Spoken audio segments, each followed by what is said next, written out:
Recording studio से अपना मौगी के कमर दबैबे सीधे स्वर्ग में जइबे। अपना मौगी के कमर दबैबे सीधे स्वर्ग में जइबे। हम कहै छियै तोरा बुझा के देखही न गाने रो तू जमा के। अपना मौगी ले खाना बनइबे सीधे स्वर्ग में जइबे। अपना कनिया के कमर दबैबे सीधे स्वर्ग में जइबे।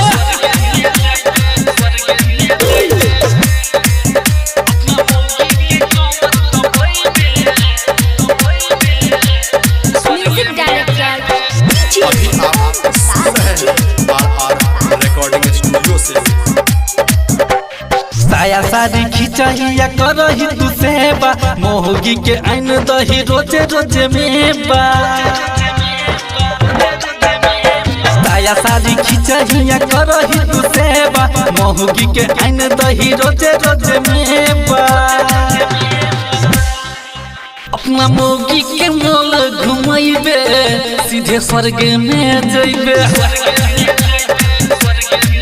अपना कनिया के कमर दबैबे सीधे स्वर्ग में जइबे।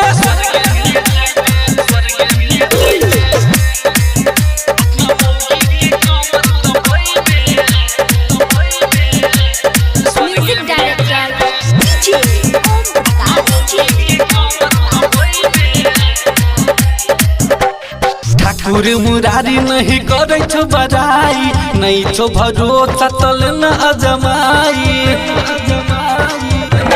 बुझले ठाकुर मुरारी नहीं करे छो बड़ाई नहीं छो भरोसा तल न अजमाई। राजा के कहल बजहिबे और सीधे स्वर्ग में जइबे। अपना कनिया के कमर दबैबे सीधे स्वर्ग में जइबे।